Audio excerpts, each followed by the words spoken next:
Arsenal 2, Crystal Palace 0. Now, Arsenal, I'm satisfied with the game today and the result. Obviously, things could have been better and some things were really good, but I'm here to get into it. For starters, Arsenal comes out explosive. Gabriel Jesus, Saka, Odegaard, Martinelli all came out to play, dominated Crystal Palace all the way until we got the goal. Now, a problem that I had with Martinelli was I know he scored the goal, but he misses a chance where Gabriel Jesus goes, Super Saiyan mode, goes all the way through. He gets a chance right in front of the goal, gets too cheeky with it, wants to put it in the back of the corner. Like, no, you've got the whole right side open. Get it on target on the right side. It's a goal. Can't be missing chances like that. Last season, we had crucial chances and missed them and lost games and lost points. And, 2 games, you could just have 2 of those chances being scored last season and we'd be Champions League and not Europa. But those chances need to be finished, but he makes up for it with the corner where Zaha completely loses Zinchenko. He lost them like crazy. I didn't know how open he can get. I'm surprised he didn't shoot. He does the right thing. That's why we bought him in. Crosses it back in. Martinelli, of all people, gets ahead on it. Boom, we're up 1-0. After that, Crystal Palace woke up. Now, Arsenal didn't dominate as much and wasn't getting all those chances that they were prior. And, I was kind of scared. I was like, whoa, we're looking a little shaky, but we haven't been scored on. Ramsdale was making he was looking shaky. He was, he had me in the edge of my seat at times. He played too much with the ball. He's good on his feet, but come on, let's relax. Let's not get too comfortable. It was only 1-0, but he ends up making up for it in the second half where he gets a one-on-one with Eze, and boom, he gets a stop, which was crucial because I think if Crystal Palace would have scored after the 1-0 and they would have tied it, I think they could have easily came back because they were doing well, but we did very good defensively. And I just want to give a quick shout out to Saliba, man. He was the best player on the field today. He was so composed. He made tackles in the box, which they thought were PKs. The one on Zaha. For a second, I was like, oh, but then I look at it, I was like, wow. On the replay, Saliba with that tackle was absolutely insane. And the partnership between him and Gabriel this season, I'm really excited to see. Last season, our defense improved drastically from the year prior to that, where we had a whole bunch of mistakes with, David Luiz and all of them tandem in there, Pablo Mari. Like, it was terrible. And then we bring in, mans like Ben White. Gabriel gets to be the starter, like, for the whole season. And guess what? You know what happens? We improve defensively. And now we bring back Saliba from the loans. We were sending him to Marseille and OG Nice, over there in France. He comes back and he just puts in a shift. And I'm glad he's back. And he's going to be very important for this team to get Champions League. And he was absolutely class. I know it's just 1 game, but dude, this man is going to the World Cup. He has to go with France. Wow, he's impressive. He's really impressive. I remember watching him, PSG Marseille, and they drew 0-0. Saliba locked down Neymar, Mbappe, and Messi. And I was like, if we have a center back out on loan, locking up Mbappe, Messi, and Neymar, getting a clean sheet, gets Player of the Year in the League One, going up against those 3 guys, why is he not starting for us? And it's like they listen to me. Mikel Arteta does the right thing, brings in Saliba, and look at him. Clean sheet first game. Him and Gabriel look great. Ben White, we'll see what happens there. Tomiyasu, it'll be interesting. And then left back Zinchenko, he was alright. He got his first assist. And, I'm really happy with the defense. The goalkeeper was a little shaky. And I just want to see what Tomiyasu, coming back to the club from injury, will do to this defense. If Ben White will still be playing right back in big games, or Tomiyasu goes in. I don't know. These are great problems to have. Like Tierney and Zinchenko. Tierney came in. He did great. Played for like 10 minutes, 8 minutes. He comes in. We score right after he comes in. Him and Eddie Nketiah come in and we score. So, these are great problems to have when you have too many decisions to make because everyone's good. And I'm finally happy we have depth. But anyways, then second half goes, we get, kind of defensive because they are getting momentum. and then we survive their momentum time, and boom, we come back, counterattack. Saka tries to cross it in. Mark Guehi, who had a good game, he's a good center back, I'll tell you that, ends up, unfortunately getting hit with the ball in the head. Boom, it goes in. He tried to clear it, but it ricochets in. Saka gets a goal, but it doesn't really count for him. But, in my book, it counts for him. And then the game was over when we scored the 2-0.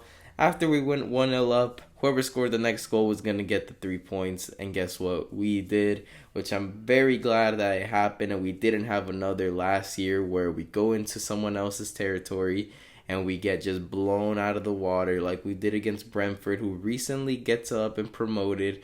And then after however years they were out of the Premier League, and boom, they come out firing. Arsenal's not ready, loses 2-0, but this time we win 2-0 and not lose like last year, which is great. We start off strong. Right now, top of the league. You heard it here first. Martinelli, top scorer.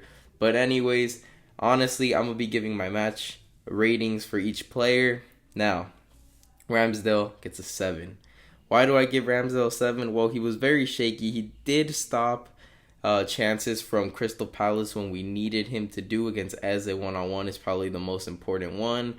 And then there was also that header from Odegaard where he gets, clear on goal on a set piece, gets the header in, saves it. Those are two immense saves that kept us in the game and on top.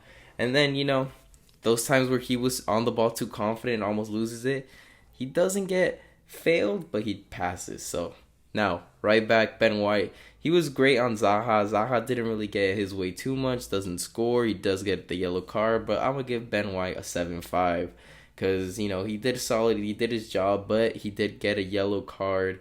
And there was times where I was a little shaky with Ben White because Zaha was getting through him, but he did get a little bit of help from the midfield. So, that always helped out. Now, the center back, Saliba, was man of the match, obviously, from the Premier League, and I'm also going to give it to him. He gets a 10 because he was just great. He was absolutely immense today. No mistakes, really. He was on the ball. He was great. Didn't make really much any mistakes. Defensively, he made the tackles right. Didn't cause any PKs. We were very close many times.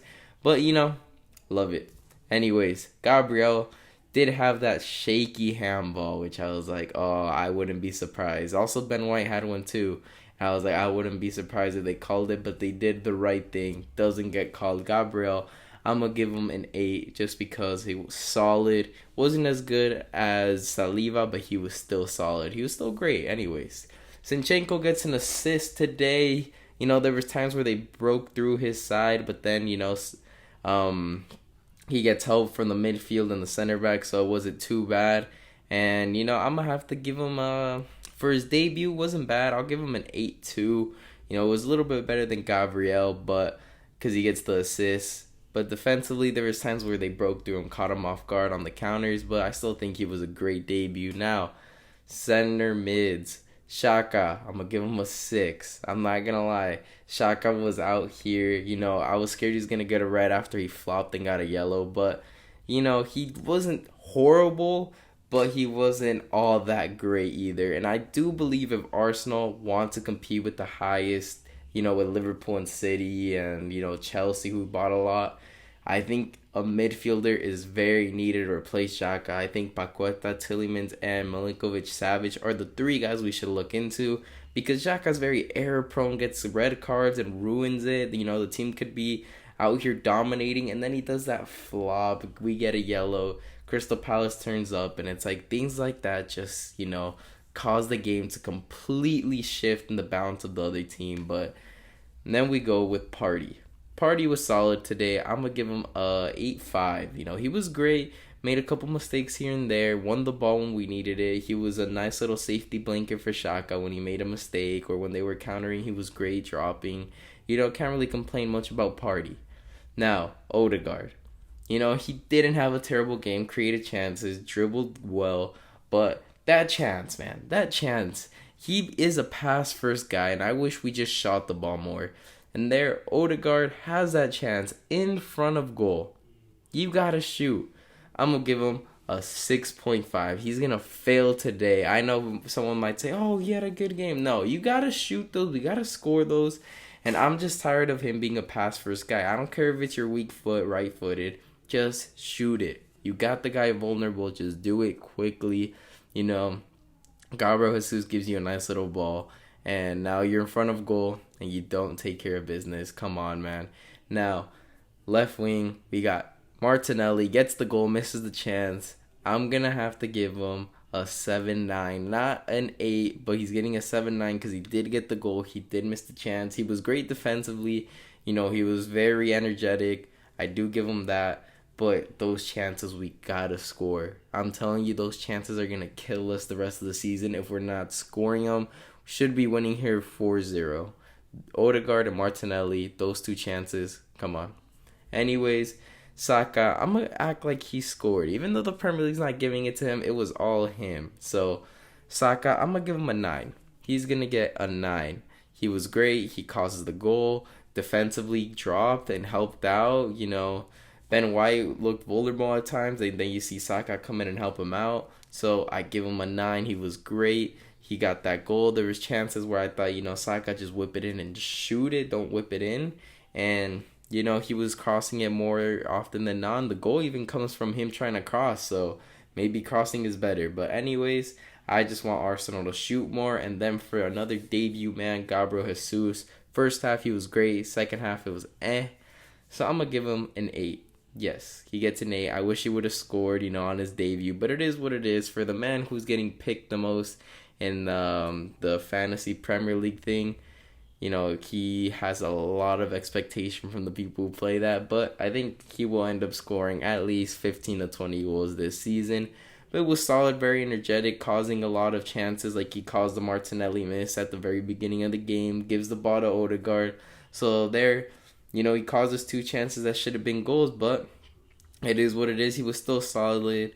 Eddie Nketiah and Tierney, you know, they barely come in as a sub. I can't really give a score for that. And, you know, I think that's all for the ratings. And thank you guys for watching, and I'll see you for the next game.